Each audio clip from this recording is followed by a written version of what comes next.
Good morning, Pickswise Nation. Week 18. We made it. Man, this season flew by, man. I mean, it's crazy. We're here. Week 18. Haven't said that before with Jared Smith and Mark Zinno. I'm Alex Glaze. We're going to try to navigate things in a very difficult week to handicap things, right, Jared? Yeah, this is not an easy week. I think the games that matter, the lines are pretty heavily bet, and the games that don't matter, they're still heavily bet because it's the NFL. So there's a lot. People just want to bet, and obviously the New York thing makes it even more. I heard yesterday, or I didn't hear, I read, several sources confirm this, that it was the most transactions ever by the first day of a state being live. I think it was like 5.8 million bets were made in the state of New York yesterday, according to GeoComply, which is the tracking organization. And I think that's pretty standard. Not only probably bets made for yesterday's games, but I'm assuming a lot of those bets were for today's games as well. So New York is off and running, and it's popular, obviously, based on what we've seen through the other states. Yeah, Zeno, how are you approaching this week? Because I think for me, as we get into the show, you'll see my approach to this week is kind of protect your mental health, protect your bankroll. If you don't have a feel, just stay away. How are you approaching this week? No, discipline is definitely your friend this week. But what about week 18 is handicapping motivation, right? And what I think what motivation would be could necessarily be different from what you think motivation could be. And I think there's fair arguments on both sides. I mean, again, you can look at Cleveland and Cincinnati. You can look at Baltimore and Pittsburgh, these divisional rivals who are matching up against each other, the Falcons, Saints, and how much motivation does one team have over the other to truly play spoiler, to truly go out and win a game. And so when you're trying to handicap motivation, it becomes very, very difficult for certain spots and certain people. So I think that's the toughest challenge going into week 18. Yeah, it's like bowl season all over again when we're talking motivation and the handicaps. But before we get into today's show, I want to just remind everyone, make sure that you subscribe to the Pickswise YouTube channel and download the Pickswise app, available in the App Store and on Google Play, so you don't miss out on any of our great content. And as always, make sure to gamble responsibly and call 1-800-GAMBLER if you have any issues. And for our New York bettors, go to the Pickswise app or the Pickswise website to check out any specials that DraftKings, Caesars, and FanDuel have to offer. They are offering a lot of free money to new bettors. So listen, free money. I like free money. You got to be some kind of evil to offer free money in week 18 where kids are like giddy just making bets because it's like Christmas morning. And I just want to bet because I just want to bet on the worst week in the NFL. The week you need the most discipline. Oh, it's free money. It's free money. It's free money. That's their bit. Oh, listen, we got. Listen, it's NFL, but we got Clay returning. There's a lot of stuff outside of the NFL world going on. Great day for college basketball yesterday. So there's other things, but the NFL is king. The NFL runs things. That's what people want to bet on, is the NFL. On today's card, we're going to break down a lot of NFL games, and we're going to talk with you guys. As always, if you have any questions or things you want us to talk about or to pick our brains about, just throw it in the chat. I'm going to be checking it frequently to answer any questions or concerns that you guys have. And then we're going to finish things off with our play of the day. So without further ado, let's bet it. And let's start with a game that the chat is already buzzing about. They're saying, stay away from Green Bay. Stay away. Let's start with the Packers game. They are 3-point favorites in Detroit. Opened as 11-point favorites. Little fishy there. Now, Jared Goff probable for the Lions. I believe that Dan Campbell and the Lions, they're going to play tough. They're going to come to play today, even though they don't have anything to really play for. The Packers locked up that 1 seed in the NFC. They are expected to play starters today, but we don't know how long. I don't know how smart that is. What do you guys think? We saw Dak Prescott and the Cowboys offense play the majority of the game last night, but they were actually playing for seeding. So how long do you expect to see Packers starters in the game today? Jared, I'll start with you. Very tough to gauge that. I'll be honest. I think Dak probably played a quarter, maybe too long. That game wasn't really well in hand until the fourth quarter, and then he obviously got pulled, and the Cowboys still drove right down the field even after he got pulled, and I think scored 2 touchdowns without Dak on the field last night. So something tells me even if Dak wouldn't have played in the entire second half last night, the Cowboys still would have won that game going away. This is a very difficult handicap. So I'm in a weird spot here. Not a weird spot. I'm actually in a relatively advantageous spot, but I'm still deciding when to pull the trigger on my middle. Earlier this week, I beat the market to Packers +1 and a -1 at FanDuel, a +1 at Superbook before the news, or right as the news was breaking, that they were going to play some starters this week. Now it's 3. I'm seeing 3.5 right now at DraftKings. Lions getting 3 and the hook. I'm definitely going to try to middle this. The question is when. And Mark, to me, it's fascinating to see the first quarter, first half splits in this game. And I know that's something that you're interested in taking advantage of, but I've never seen a first half line longer than the full game line, but that seems to be the case today. I think that's telling. That's telling of what odds makers believe. And to answer Blaze's question, I think Matt LaFleur will treat this similar to what is the third preseason game. I know we only play 3 now, but in the old mantra when we had 4 preseason games, it's 3. If the Packers offense on their first drive comes and goes 3 and out, looks bad, they're going back out there for another one. I think they play until they get a score. I think, honestly, that's what Matt LaFleur is going to do. He wants to see an offense run a complete drive and a touchdown, and they'll play until they get a score. And so from that standpoint, the sooner the Packers get a score, the better off they're going to be as far as getting the guys out of the game. So it's maybe 1 or 2 drives depending on how it goes, but that leads me to take the Packers in the first quarter because, as Jared said, the line for the first half is 3.5 for Green Bay. On my book right now, the line, so you're paying, you have a longer line for the first half bet because the idea is that, the Lions will be able to catch up in the second half. But, with the starters probably playing the first full quarter or their first half, you have to pay a steeper price on Green Bay. So if I get Green Bay -0.5, even though I'm paying an extra 10 cents at -120, I'm willing to do it because I believe that Matt LaFleur will keep these guys in to build a 7-10 point lead and then get them the heck out of Dodge by the second quarter. I think there is fear about what we talked about with the Packers in the preseason, the way they didn't play their starters at all this preseason. They got boat race week 1 against the New Orleans Saints. And so from that standpoint, I think he wants to keep them as fresh as possible, let them go through the pregame routine, let them get a couple of drives under their belt, and then get them out of there. Yeah. Jared, what do you make of the Lions, and when you're looking for a middle opportunity, are you looking at that 3? Or are you looking at 3.5? Because the Lions have been one of the better teams against the spread this season, and we know that Dan Campbell's he's not gonna come out and just lay down. Like, they're gonna play tough, and I think that with Jared Goff possibly playing, that also tells me that the Lions are gonna come out and they're gonna try to win this game. I agree. I do think the Lions are going to try to come out and win this game. And I think with Jared Goff playing, despite the fact that he's relatively banged up, I think that is all you really need to know about how the Lions feel about this game. 3.5 seems like the best number that we're going to get here, especially after seeing that first half line shaded like it is. I think 3.5 is probably my low floor here. And actually, depending on what kind of promos and profit boosts you have, if you were able, and I tweeted out the Packers pick when I did bet it earlier in the week, and if you were fortunate enough to be able to grab that before the market moved, you're in a very advantageous position here. The NFL in Week 18 is all about being able to time this movement and being able to get in when the pick is at, when the number's at its floor. So 3.5 is probably where I'm going to fire away. I'm very close. I apologize if I'm looking down at my phone here because I'm getting close to, the limits are opening up. So, you're starting to see some movement at some of these shops this morning, and I want to make sure I get that 3.5. There's only one 3.5 left in the market. It looks like it's at DraftKings right now. So that's the shop I'm currently doing my shopping at. Okay. Well, I'm going to move on to our next game here. We got the Bears getting 4 points on the road in Minnesota. Question. I'm just going to throw it out there for Zeno. I'll start with you. Who shows up today? Neither team has a shot at the postseason. Matt Nagy and Mike Zimmer more than likely going to be out at the end of the season. Who do you trust in this spot with the Bears getting 4 points? I trust Kirk Cousins and Justin Jefferson because they want to get him over his incentive number of 115 yards, whatever it is today. I know the prop line for Justin Jefferson, I think 94.5, 95, somewhere in that range. But they're going to do everything they can to get Justin Jefferson the ball, and Justin Jefferson's going to do everything he can to have a big day.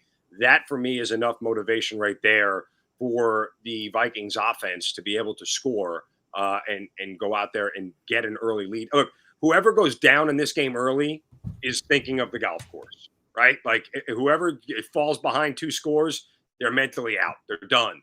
And so with the game being indoors and, you're not dealing with weather elements and everything else, advantage Vikings, one of the loudest places to play. I don't know how much fans will show up for the thing, but I know that the Vikings are going to try to score and feed the ball to Justin Jefferson so he can get his incentive money this year. And so from that standpoint, I can give the Vikings a little bit of an edge here. I'm only talking about 4 points. In certain cases, this line has been moving all over the place, guys, depending on what you get it in. But if you're down to 3.5, I can put a bet on the Vikings just because I think they can get up and get out early and have Chicago never have to look into this game.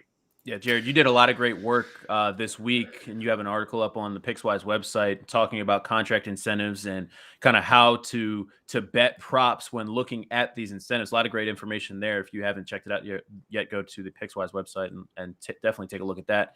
But how do you approach this week from that standpoint when you look and consider incentives, when you consider records? Like, what do you think? Which one do you think outweighs the other, the contract incentives or the records? Because I think that we're going to get to some games where both are pretty important. Yeah, I think the contract incentives matter more when you're dealing with players, coaches, and veteran quarterbacks, and also rookie quarterbacks that are trying to establish rapport with veterans. And I think that, for the most part, is what we have today. In this Vikings-Bears game, we do not have any contract incentives, but what we do have is, I would say, a big gap in motivation. And that's because of how these teams, from what I perceive, feel about their respective head coaches. Both of these head coaches have their heads in the guillotine right now. I expect both Zimmer and Nagy to be fired tomorrow. But I do think the Vikings like Mike Zimmer a lot more than the Bears players like, Matt Nagy. And I think that's why, Zimmer's going to get the last hurrah today. We already heard Dalvin Cook. Bears ownership. We've already heard Dalvin Cook come out and say he's going to play for his head coach. I haven't heard any Bears players come out and say that about Matt Nagy. I don't expect them to. So I think I would lean Vikings here. It's probably, again, because of the nature of these games, I'm probably only going to put a half a unit on this because this is a tough week to bet spreads unless it's like a win and in kind of scenario like we'll have later with the Chargers and the Raiders. But I think the motivation here, if you're going to treat this like the coaches fired bowl game, I think Zimmer and the Vikings have the motivation edge here because I think the Vikings are going to play a little harder for Zimmer today. Interesting. Andy Dalton should come out and say something. I mean, doesn't Andy Dalton owe Nagy something? I mean, he started him. I think over Justin Fields, he kind of laid on the sword a little bit for. I don't know. Maybe tried to give Andy one last shot. Maybe no. No. Oh, no. I don't think so. All right. I think Andy is resigned to his fate. He shaved the beard, though. He shaved the beard. Strictly business. That's pretty good, right? Yeah. Pretty good. It's a good-looking dude. All right, let's move on to a game that I'm actually going to play. I've actually already played it. Ravens-Steelers. The Ravens getting laying 3.5 points, I should say. Tyler Huntley, a favorite today. Is this Big Ben's last game? Listen, guys, before we get into the game handicap, I want to just bring in a little information here. The Ravens introduce a legend of the game before kickoff of every week, right? Who do you think the legend is going to be today, Jared? Who the legend is going to be the today? Ravens legend. We got Big Ben in Baltimore. Who's the legend? I know. Yeah, you know. Let's get Marco. This question caught me off guard a little bit as I'm trying to lock in this Lions action. All right. Well, Zeno, you know who it is. Yes. Terrell Suggs. The sackmaster himself. The man who has sacked Big Ben more than any other player. 18 sacks, I believe. And he had this famous quote after one of their games. I believe it was 2011. He said, "God can have his soul," talking about Big Ben, "but his ass belongs to me." So I'm thinking Terrell Suggs is going to come out the tunnel. Big Ben's going to see ghosts. Man. I am going to lay the 3.5 points with the Ravens today because listen, the Steelers emptied the emotional tank last week. Big Ben almost threw 70 passes last week. Yeah. He's got nothing left. The Steelers got nothing left. They're both playing for playoff position, but the Ravens in this spot, the bank's going to be crazy, Zeno. It's going to be crazy for Big Ben's last game for those that are sticking out the conditions to be out there. But I just think this is a bad spot for the Steelers. And that I have been fading the Ravens, and I've been betting Steelers a lot. I just think this is a bad spot for the Steelers just because they emptied so much last week. And I think the Ravens, they come out and they get the win today. Wink Martindale said they need a win and a 3-team parlay. Those are his words, defensive coordinator for the Ravens. So they're focused on winning this game. What do you guys think? Well, look, I would say this much. there's a lot of motivation for the Steelers to win this. Clearly, they need to win and get help as well. But Mike Tomlin also needs a win because he's never finished the season below 500. If he loses today, He'll be 500. Season below 500. No. He'll be 500. You got that tie. He's good. He's not going to have a losing season. Oh, he's not going to have a losing season regardless. He's already got it. You're right. I'm sorry. But I agree with you that the Ravens probably I just don't like the half point. That's what bothers me here. The number at 3.5 bothers me. I can be with the Steelers at that number just because, again, these games usually come down to a field goal. It's the way the Ravens-Steelers rivalry has always gone. And anytime you get the 3.5, you take the dog. If this game was in Pittsburgh and the Ravens are getting 3.5, I'd be taking the Ravens. It's just a half point that's gonna scare me away from Baltimore. Man, what do you think about the total? 41, incredibly low. We got freezing rain. It's gonna be cold. I mean, Tyler Huntley, that Ravens offense, they've been struggling lately. The Steelers offense hasn't been great either. What do you guys have a feel for that total? It's a really low number. I think it's tough with the total, guys. Sorry, my earpiece is kind of cutting out a little bit here. I think the total is I haven't bet really totals that well. I'm like 11-20 betting totals this year, so I'm not the right guy to ask betting totals. Do you have a feel for the side? I think if this gets to 3, I bet the Ravens, and I'm starting to see a little bit of shade towards the 3.5 here. In terms of people are taking some Steelers action today. Yeah, people are betting Pittsburgh this morning at least. I think if it gets to 3, I would consider a half a unit on the Ravens, but it is definitely not my strongest play of the day. Prop bet guy just put out a play on Huntley's rushing yards, though. That might be, if you're willing to pay up for it, that might be an interesting look. That's an interesting way to attack this game. All right, I'm gonna have some more from that game later on in my play of the day.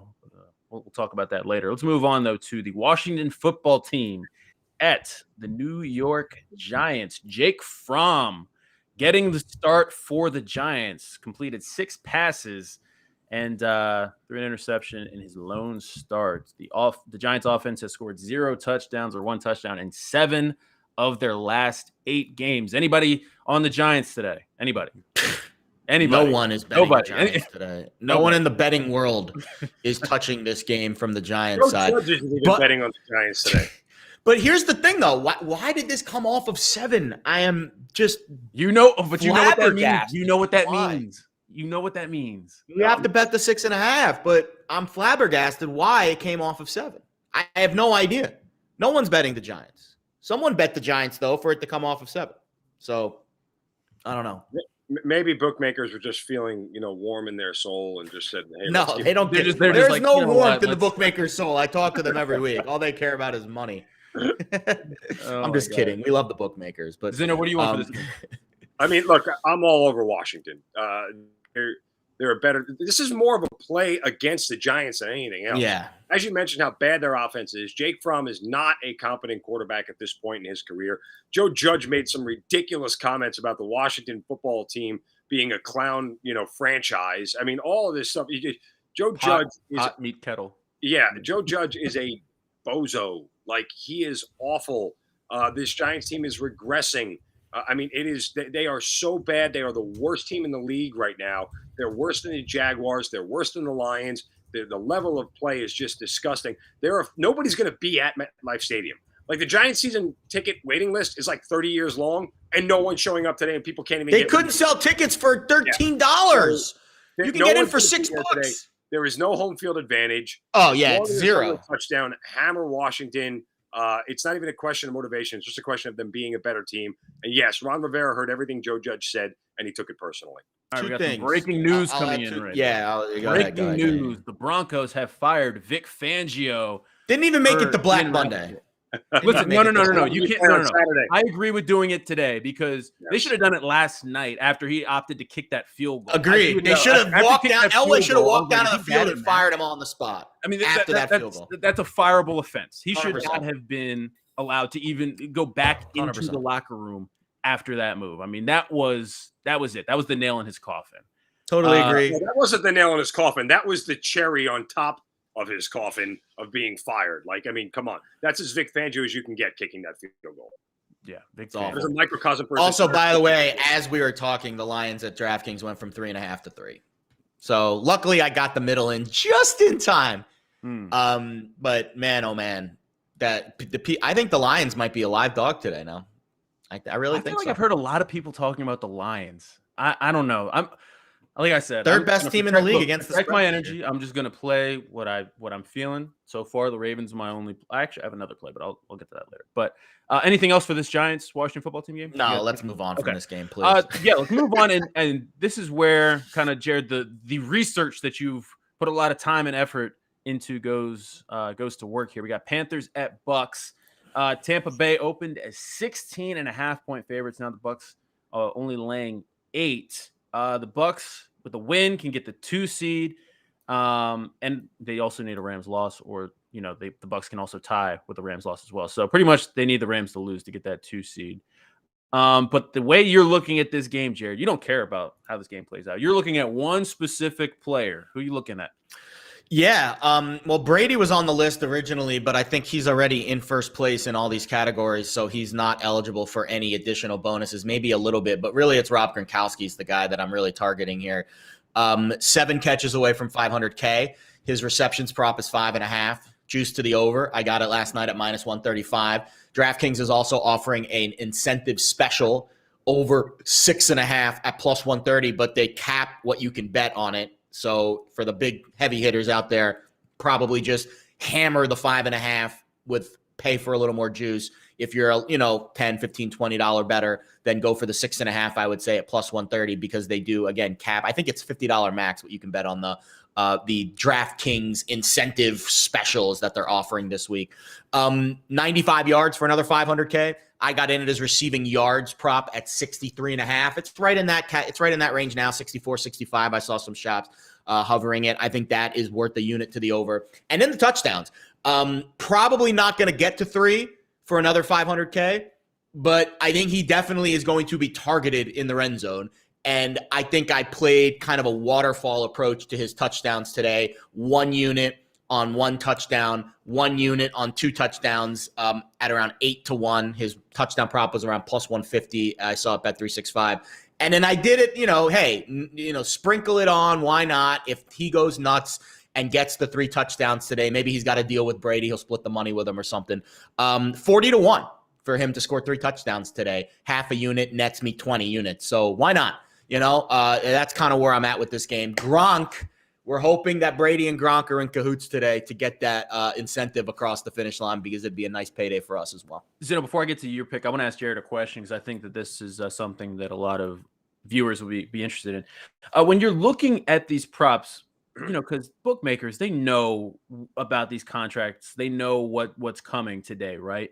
That's why some of these props are heavily juiced. How do you approach this? Are you willing to pay more units to get the same kind of return that you would get on a normal prop, or are you laying your normal unit and then just going to take the smaller return? Just how are you approaching betting these props? There's no doubt about it. This year, so last year when I did this, I was the only person that was even talking about this. Now everyone's talking about it. That's what happens. It's a copycat league. Also in the bookmaking world too, they are definitely aware of this. They are definitely shading props accordingly. They are not releasing props for certain players. Certain books, FanDuel, for instance, a little more conservative with the props that they released for certain games this week. For example, you cannot find this prop on FanDuel. You can find it on other shops. And I think it's case by case. We do have some information sharing that goes on with the sports books. We give out stuff to them. They give stuff back to us. I post articles every week that is information from the sports books. For the most part, it is an open relationship back and forth. They knew even before I told them, though, who I was looking at this week, because that's what they do. They're good at their jobs. That's why those casinos are so bright and so shiny. So I'm not surprised that there are less opportunities to really cash in on these this week, because the books are aware of them and they're juicing and shading the lines accordingly. They know they're going to get a lot of over money on guys like Gronk, on guys like Brady, on guys, we'll get to Stephon Diggs and AJ Green a little bit later, and Tyler Lockett. So they know they're getting money on these players, and they are making it harder to bet. That means you got to be fast when you do bet. You got to continue to refresh the site and see when it comes out. But also you have to make a decision, because you're not making the most plus EV bet you could possibly make. But I think that these props do carry more weight this week because of the money that's involved. And we've talked to NFL players, Ross Tucker and according this week, that said they are aware. The coaches, the players' wives, everyone is aware that these props and these incentives are on the table. Yeah, well, we got Brady targeting Gronk in the end zone 3 times last week. So Brady wants to get his boy money. I mean, Antonio Brown, that's his boy, right? I mean, Gronk's his boy. So, Zeno, how are you looking at this game? Well, Carolina can't score. Their offense is putrid. It doesn't matter what quarterback is back there. So if you're at a number under 10, I mean, you're not going to get anything under a touchdown, right? It's going to be between 7.5 and 9.5. And, essentially it's the same number. I like Tampa Bay under 10. I love Tampa Bay in a tease situation if you can get it down to under 2.5 or less. I'm not going to tease it from 9 to 3. That's you're not really gaining anything there. But I did get it last night down to 2.5 in a tease, and so I'm on Tampa Bay in a tease with another team. We'll get them all. So I think that's a great play. But here's the other thing too about Tampa today, guys. With all the changes that they've had, and Antonio Brown being out and everything, they got to figure out what their offense is going to look like heading into next week in the postseason. They don't have a bye, so they're playing. So they're going to use a big portion of this game to figure out what their offense looks like and how they're going to adjust with the new names and the Scotty Looks like Mike Evans. That's what it looks like. A lot of Mike Evans. Yeah. And so they're going to use this kind of as a tune-up game for next week, whoever they may end up playing. Looks like it may be Philadelphia at this rate if they get the 2 seed. But regardless of all that, I think that's just important to note that Tampa Bay should be firing on all cylinders today and have no problem with a Carolina offense that is just flat out putrid. All right, I want to move on to our next game here. We got Niners, Rams. I believe this is a win and get in for the Niners. You guys have a feel for this one? Do you think that the Niners can get it done, or are the Rams going to come out and secure that 2 seed with a win? The Rams, they win, they get a 2 seed. So this is a game where we're going to see guys are going to play. Niners are one of my favorite plays today. Got them at 4.5. The line is actually moving down to 3.5. But this is even worth a money line sprinkle for me. Niners got a top 5 offense and a top 5 defense. This is a team that flat out metrically is as good, if not better, than the Rams in most categories. The Rams defense isn't what it used to be, or at least not what it was last year. I don't trust Matt Stafford. I've never trusted Matt Stafford. Look what happened last week to a Rams team that should have outclassed the Baltimore Ravens team. They only win by 1, and they've been playing with fire for a lot. The Rams are going to the playoffs, but I truly believe this is a spot where the Rams lose Arizona and the division, and you'll see when it's all said and done why Matt Stafford isn't all that much of a product of Detroit all those years. Matt Stafford is a product of being Matt Stafford. Yeah. The Rams definitely have some issues. I mean, we got between Matt Stafford being Matt Stafford and Jalen Ramsey fighting some of his teammates on the defensive side mid-game. Never seen that before. The Rams got some things to figure out. Jared, what do you want for this game? So the one reason why I would definitely play the Niners here is just based off of some of the numbers I'm seeing for Stafford, and the Niners first half is also very intriguing. Matt Stafford's one of the worst first half quarterbacks in the league. Out of the 39 quarterbacks that have qualified for enough snaps this year, Stafford's 36th in EPA per play plus completion percentage over expectation in the first half. In the second half, he's incredible, and that's probably because he's got a great head coach that makes adjustments at halftime.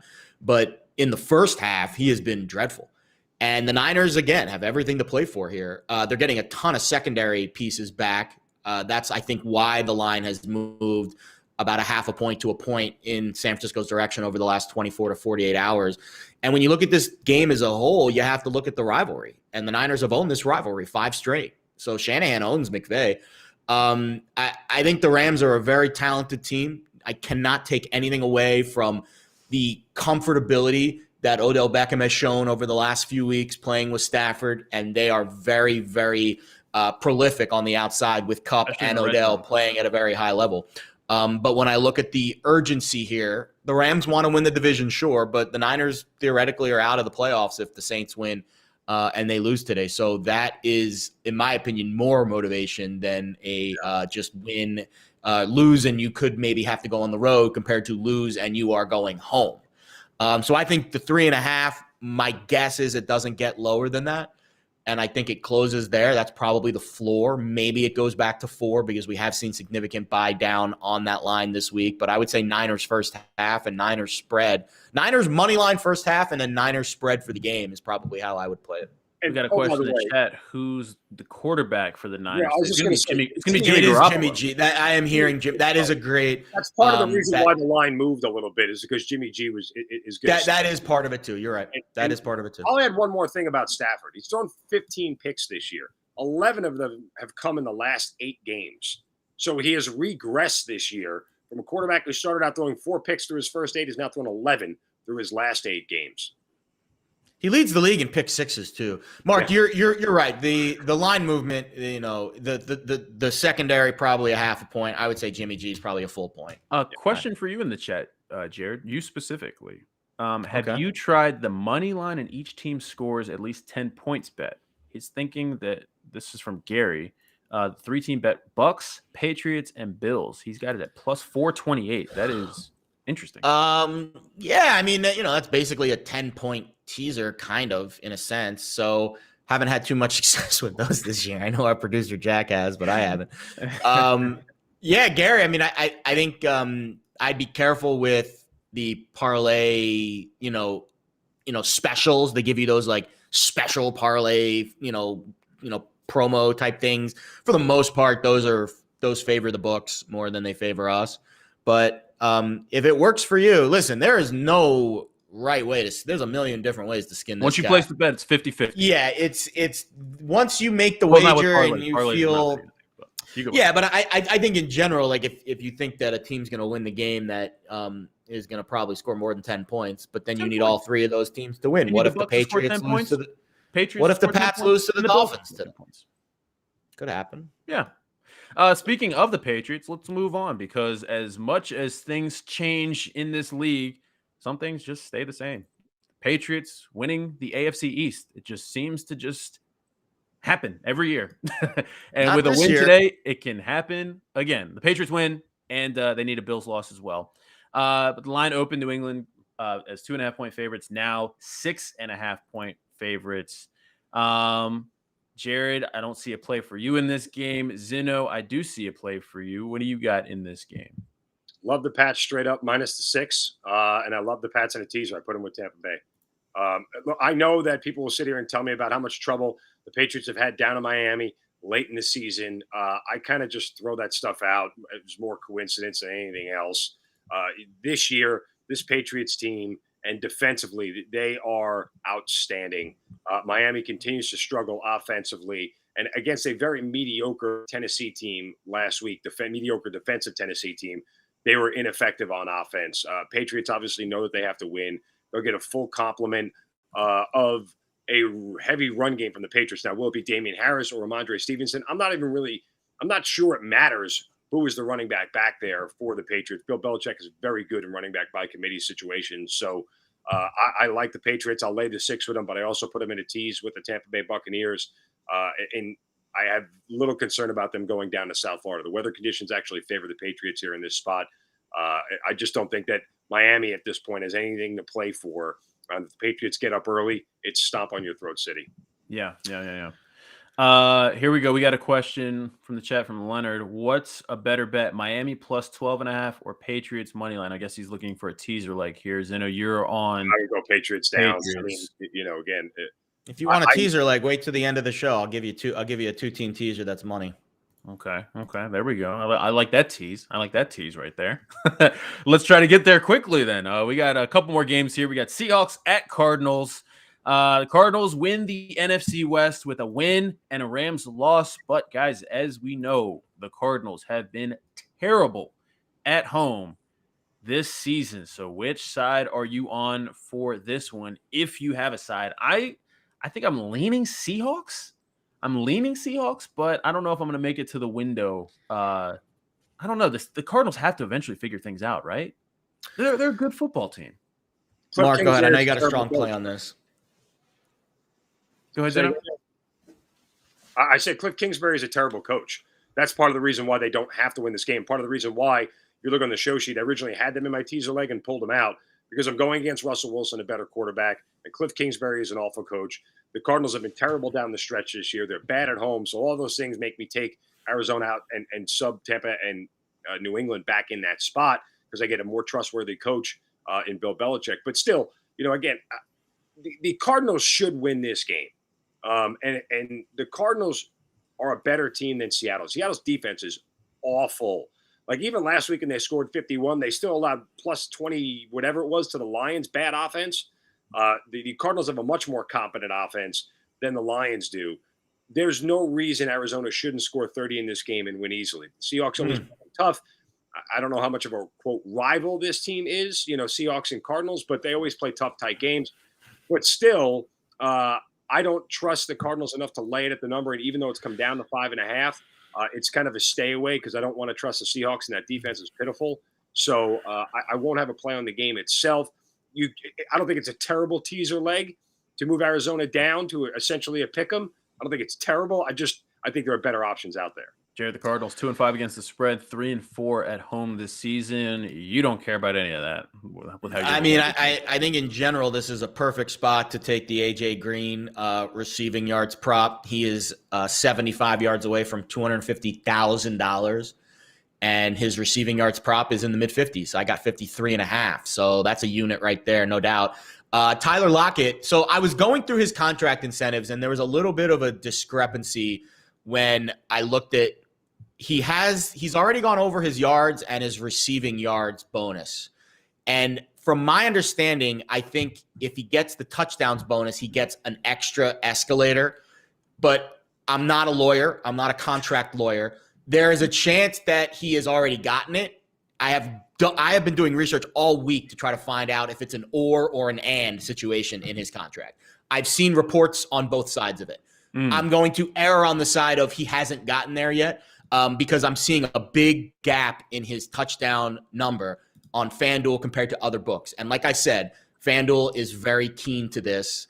They are the most, I think, keen of the sports books because last year I worked very closely with them on this, and they are very aware. So the fact that there's a 60 cents difference between Lockett's touchdown prop on FanDuel, which is plus 160, and I'm seeing plus 220 across the rest of the market, it leads me to believe that there is incentive for Lockett to score today, and I think he will score today. I played it one unit at plus 220, and then I played the 2 touchdown prop, which is where the escalator kicks in. He has 6, he needs 8 at 16-1. Unit on both. We'll see how he goes. For the game itself, listen, Russell Wilson's been great of late. He's the 3rd best QBR on the board last week. Over the last few weeks of the season, since week 13, the Seahawks offense is 5th in EPA per play. They're a top 5 offense over the back 5-6 weeks of the year. And that's saying something considering they were a dismal, just brutal offense the first half, especially when Russ got hurt. They've been running the ball a lot better. That's certainly noteworthy. And when I look at the Cardinals, last week they had 10 explosive plays against the Cowboys. The rest of the game was very mundane for them on offense. And that makes sense. The Cowboys are very aggressive on defense. They play up, man-to-man, press coverage. Cardinals beat them deep for a few plays. But for the most part, Arizona's offense has been very inconsistent over the back half of the season. They were 1st in EPA per play against the run against the Cowboys, but they were 24th in dropback success rate. I think Seattle offense, especially their passing game, is going to have success in this game. And when I look at the spread, it's shortened from 7 now down to 5.5, 6. So I would be weary laying it with Arizona, but I think to me the contract incentive plays are the only way I'm going to get to the window on this game. I want to throw this out there from Stu here. He says Cards under 27 team totals his best bets. Interesting. Under 27. What do you guys have a feel for that team total? I like those team total bets. That's a bad Seattle defense, guys. That's a really bad Seattle defense. It gives up a lot of points. Under 27. If you're Cardinals have struggled at home, and they have that offense has not looked the same since DeAndre Hopkins has not been. I get it, but again, they scored 25 last week against a Dallas defense that's pretty good. So I don't know. I mean, I would lean in the over in that spot if I'm under 20. If you had 28.5, okay, I could see. 27. Anything under 28 is kind of a key. Again, with contracts, incentives, and everything else, guys are going to be shooting for the end zone to put up points today. So I don't know. I can't trust that Seattle defense to hold anybody. AJ Green's my best bet of the day. I think AJ Green is a really good bet in this game.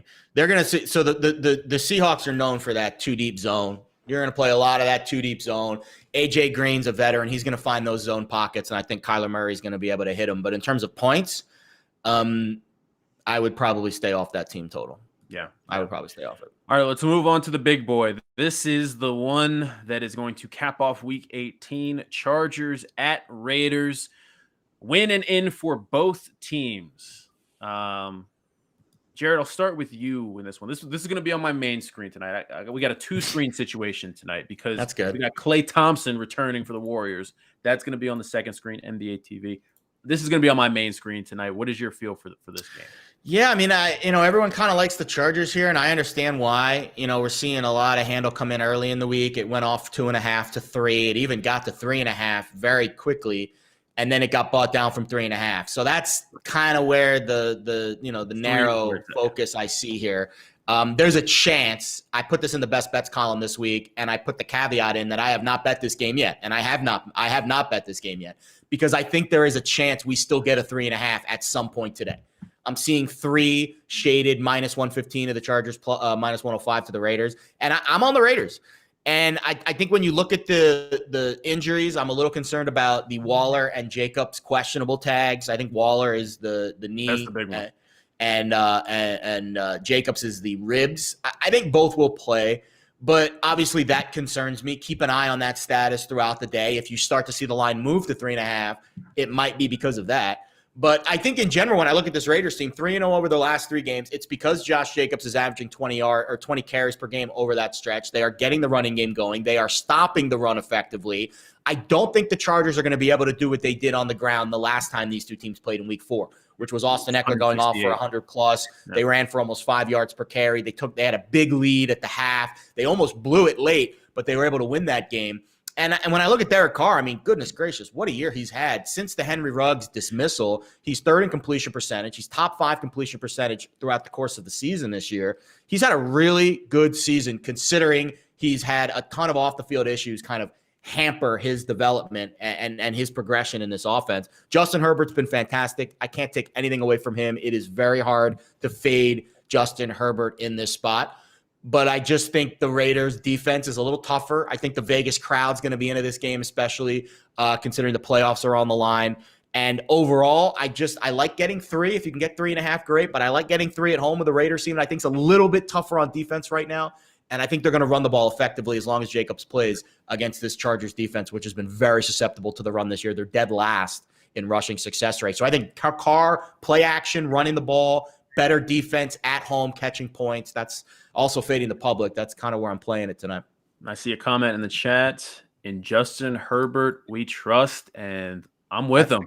I'm with him. I'm backing Justin Herbert today. Listen, I know it's the public side. It's where everyone's at today. I just for this game for me, it just comes down. I don't trust Derek Carr. How do you not trust Derek Carr? I can't trust Derek Carr. No. I can't trust the Raiders. He's had the most game-winning drives in the NFL this year. I can't Listen to what he's saying. Maniacal. Like Derek Carr's yardage prop at the beginning of this year was 40. I don't know what it is. I can't trust him.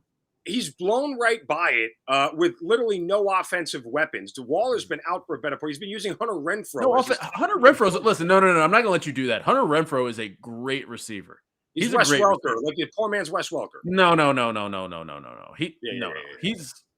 the way, you're betting on a team. Like, just think of what you're betting on tonight. As Jared said, a team with the worst run defense in the league. If Josh Jacobs is healthy and you're saying he's a go, you literally cannot bet on a top 10 back against the worst run defense in the league. How are you betting against that? Like that's defense is because he doesn't trust Derek Carr, who leads the NFL in fourth quarter comebacks. I don't care how many points the Raiders score tonight. I just need Justin Herbert to put up 3 more points than the Raiders. You need 4, actually. You need 4. I'm happy. I'm okay with 3. Derek Carr is coming off of a road fourth quarter comeback win against the Colts, who are playoff bound. I know they were missing a lot of players in that game. But still, it's still. I think it's unfair to say you don't trust Derek Carr. Yes. He leads the league in comebacks in the NFL this year. How can you not trust him? It's okay I think it's okay to say Justin Herbert has more weapons and is more explosive, and they will outscore the Raiders defense that has been susceptible to the pass this year. If you want to talk specific numbers, they're 31st in dropback success rate, 30th in EPA per dropback since week 10. That is a fair point to make, but I can't let you say that you don't trust Derek Carr, who leads the NFL in fourth quarter comebacks this year. That's crazy. I mean, look, okay, their last 3 games. Let's not get carried away. I'm just trying to put things in perspective. They beat your Ravens in overtime. You forget about that? Okay, let's not go back to that. Let's not go back to week 1. Let's not go all the way back there. I mean, but let's just look at the stating the facts. They barely beat the Browns, beat them by 2 points. They came back in the fourth quarter with a minute left and drove down the field and scored the game-winning field. It's the Browns. We're talking about the Browns, the Broncos, and the Colts who were dealing with some issues there. I mean, those are the last 3 weeks.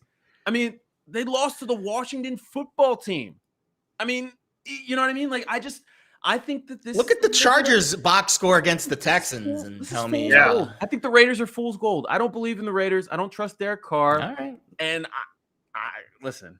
I don't trust Brandon Staley either. I feel a side bet coming on. No, there's no side bets. I just think it's Later. unfair to say that Derek Carr is untrustworthy based on the comebacks and the late fourth quarter drives he's led his team on this year.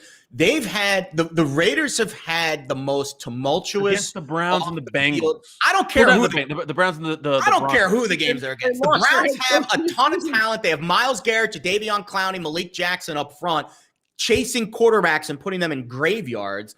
And the Raiders offense is not known for its explosion. So I think the intestinal fortitude of this Raiders team with the Gruden situation and then the Ruggs situation, then Damon Arnett, and then, oh, by the way, all of the attention they got for John Madden last week. You want to call it a spiritual reason. It has no impact on the outcome of the game, but there are some spiritual reasons for John Madden to live on.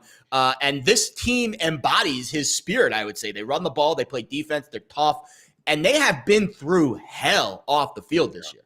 They had their coach fired because of an email scandal, and not even technically fired, he resigned. And then the Ruggs and the Arnett situations in back-to-back weeks, their first-round picks from 2020, both dismissed from the team, yet they are still in a position to make the playoffs with a win. It has been just an incredible show of emotion and off-the-field grit and fortitude for this Raiders team to even be in this position.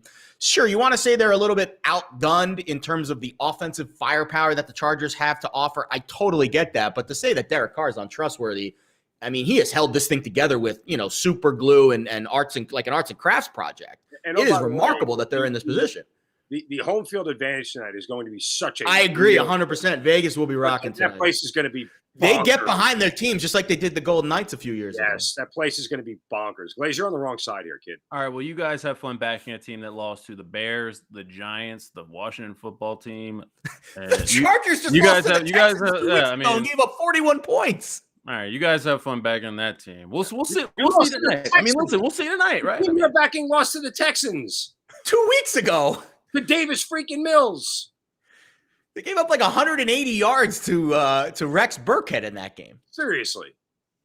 All right. We'll see. I mean, we will see. I mean, listen, I never. This might be one where we need like a group chat going. We can get the group chat fired up for this game. We got back in the group chat can be vicious tonight. Yeah, I think this is the game that we've got most fired up for. So I think this is going to be the one that's going to get the group chat. All respect to listen. Justin Herbert has had an amazing season. He's first in the league in passing success rating since week 9. He's second in EPA per play. Take nothing away from how good Justin Herbert has been.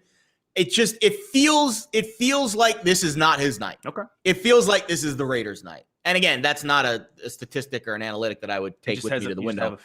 But I get that inkling that the Raiders getting 3 at home is the right side tonight. We'll see. All right, let's wrap this up with our plays of the day. Jared, what we got on the website? 3-star play. Yeah, 3-star play. AO, not shy about this one, and he loves his totals. And actually, to be perfectly honest with you, if there's anyone I trust more than totals, it's Andrew. Under in the Seahawks and Cardinals tonight, later this afternoon, 4:25 Eastern time. Again, I'm on some player props in that game. The defenses scare me a little bit, but if Kingsbury's offense is a little bit under the weather, if they're not playing at a high level, and if that zone defense prevents the explosives from Arizona, I could see this game staying under. But that's Andrew Ortenberg's 3-star play of the day. Okay, what you got? What's your play? So I just wrote this up for my best bets column. I didn't have much in the best bets column this week. It was Raiders and then a whole lot of nothing. But I added this teaser last night, and I think this is a solid teaser. I'm moving the Niners from 3.5 to 9.5, and I'm moving the Falcons from 3.5 to 9.5. The Saints offense should not be laying points on the road to anybody right now. I don't care who it is. And I saw a very interesting trend. Teams with nothing to play for. This is since 1990. Teams with nothing to play for facing teams that are win and in or win or go home in the final 2 weeks of the regular season. The teams with nothing to play for are covering at like 63% over the last 20 or 30 years or so. So I think the Falcons and the Jaguars, those are the two teams that are win and go home type of scenarios for the Colts and for the Saints today. I certainly think those are interesting spots. So we're going to move the Falcons from 3.5 to 9.5. And we talked about the Niners game at length. I like Mark's handicap on the Niners and Jimmy G playing and how well San Francisco's played against LA and some of the numbers that certainly favor the Niners there with the analytics, especially in the first half. And I think the Niners keep that game close. So it's 6-point teaser play of the day, laying 20 cents on DraftKings. Niners plus 9.5, Falcons plus 9.5. Zeno, what you got? I'm going to go with the Washington football team here. I like it at -7. I love it if you can find a 6.5 if they're out there. Also, again, if you get Buccaneers down under 3 at 2.5, tease them with the Patriots down to a pick 'em. I mean, those are the two plays that I'm on today. So give me Washington football team, tease the Buccaneers as long as you can get them under a field goal and New England down to a pick. Love it, love it, love it. All right. A little bit of a hot streak going on here. I've hit 5 straight plays of the day. No pressure here. No pressure. Going back to that Ravens-Steelers game. I'm going with TJ Watt to get the sack record. Get 1.5 sacks, -130 on DraftKings. Watt had 3.5 sacks the last time the Steelers played the Ravens. And the Ravens quarterbacks are sacked more than any other quarterbacks in the league this season. Sacked 54 times. So the Ravens give up a ton of sacks. TJ Watt going to be buzzing. Got Tyler Huntley back there. Listen, if I can get a Ravens win by 4 points or more and TJ Watt to get his sack record, it would just perfect day because I only have 3 plays today. So if I can get those to hit, I mean, this is going to be a great day. But that's my play of the day today. TJ Watt over 1.5 sacks. I think that's going to happen. You forgot how petty John Harbaugh is as a head coach. You don't think he knows TJ Watt's going for the sack record? He's going to have backs chipping at him. I think you also forget who's playing left tackle for the Ravens. I think TJ Watt is going to be just fine. I think he's going to be just fine. We got more news here. Oh, before we wrap things up, the Browns plan to keep Baker Mayfield as their starting quarterback. Yeah, I saw it this morning. He was the one asking for the trade. One clarification. CP said in the chat, Saints aren't winning in. You are correct, CP. It is lose and out. That is the trend. Teams that are win or go home against teams with nothing to play for. The teams with nothing to play for since 1990, 63% ATS over the final 2 weeks of the regular season. It is win or go home, not winning in. Thank you for that clarification. Got you. What do you guys make of this Baker Mayfield news? The Browns love mediocrity. Who the hell else is playing quarterback? You going with Case Keenum? I mean, trade for Matt Ryan.